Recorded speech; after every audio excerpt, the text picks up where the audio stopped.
Bonjour et merci de nous retrouver pour ce nouveau numéro de J'ai testé pour vous. Aujourd'hui, nous allons partir à la cueillette des champignons et pour ça, nous partons en forêt à la rencontre d'Alexandre. Bonjour Alexandre. Salut Fanny. Alors on part à la cueillette des champignons. Ouais. Un petit conseil avant de partir. On va essayer de respecter au moins les quelques espèces qui sont les plus communes, essayer de savoir les reconnaître avant de partir les chercher. Et après, on utilise un panier, on peut utiliser un bâton et on va avoir besoin d'un petit couteau pour nettoyer à un moment ou un autre. Et puis c'est à peu près tout. Hein. Eh ben c'est parti. Voilà, c'est Allez. parti. Tiens, ben regarde, on a un champignon juste ici. Déjà, pour identifier les champignons, on va la plupart du temps devoir les cueillir. On va les chercher vraiment à la base et on va essayer de vraiment... Voilà, l'arracher intégralement. Et là, on est sur une famille de champignons qui est très commune.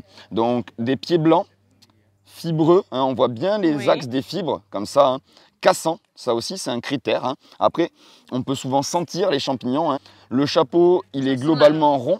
Ça sent la terre. Ça sent la terre, ouais, effectivement. Et là, c'est une russule. Le dessus du chapeau qui est coloré de multiples couleurs possibles. Toutes les russules qui ont le chapeau uniformément et intégralement vert sont bonnes à manger.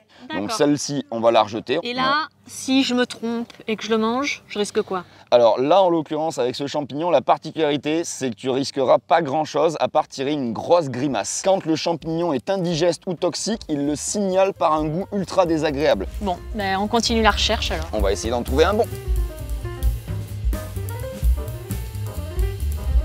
Tu as encore des russules là. Je peux essayer moi comme ça? Ouais, vas-y. Tu peux faire des petits quarts de tour comme ça jusqu'à ce qu'ils viennent. Là. Voilà, nickel. Pied blanc, lamelle, voilà. plein de couleurs. Et plein de couleurs. Elle est pas verte. Et elle n'est pas verte, non. Pas bon. Alors là, on va aller regarder des arbres que je connais un petit peu pour voir s'il n'y a pas des champignons de souche. Bah, tu vois, manque de bol, elle est pourrie. Ah, voilà. On arrive trop tard. Ça, c'est un très vieux champignon et on voit même d'où elle a poussé. Ça, c'est un truc... Ça a vraiment creusé l'écorce. Voilà, ouais. Et ça, là, ce petit jus, il indique la sortie.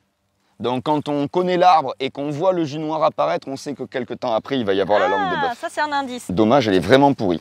Elle était grosse? Elle était très grosse, ouais, celle-là. Et le fait que ça soit clairsemé comme ça, c'est pas gênant? C'est pas forcément gênant. On a toujours l'impression qu'il faut aller au fond de la forêt. Non, non, non, là tu vois, tu as encore des petits champignons comme ça hein, qui n'ont pas grand intérêt. Ça se mange pas non plus? Non plus. Et alors si on veut chercher le Graal, le cep, on va où? Alors les ceps, nous en plaine, chez nous, ils poussent forcément sous les feuillus, principalement sous les chênes et de manière générale quand même dans des zones humides. Donc si je dois donner un conseil, souvent les bords de cours d'eau. Et l'eau, c'est le critère déterminant qui va permettre aux champignons de pousser. Donc là, on a une petite amanite. On voit bien la volve, la collerette. On voit bien l'œuf, hein, la forme d'œuf à la base. Là, en plus, on a les squames, c'est-à-dire on a des petits picots qui sont sur le dessus. Ensuite, elle a vraiment tout qui est blanc. Le pied blanc, la volve blanche, les lamelles blanches, tout est vraiment blanc. Hein. Même si on casse comme ça, hop, voilà, l'intérieur est aussi blanc. Toutes les amanites toxiques sont blanches. Moi, je repose toujours les champignons à peu près comme ils étaient. Ça sert pour la sporer, c'est-à-dire que ce champignon-là, son but, c'est de se reproduire. Et les spores, elles sont dessous. Donc, je le laisse dans sa forme de parapluie, protecteur. Et les spores, elles vont continuer à tomber malgré le fait que j'ai déraciné le champignon. Bon, ben... Alexandre, merci pour cette balade. On a vu plein de champignons différents. On n'a pas grand-chose à mettre dans l'omelette ce soir.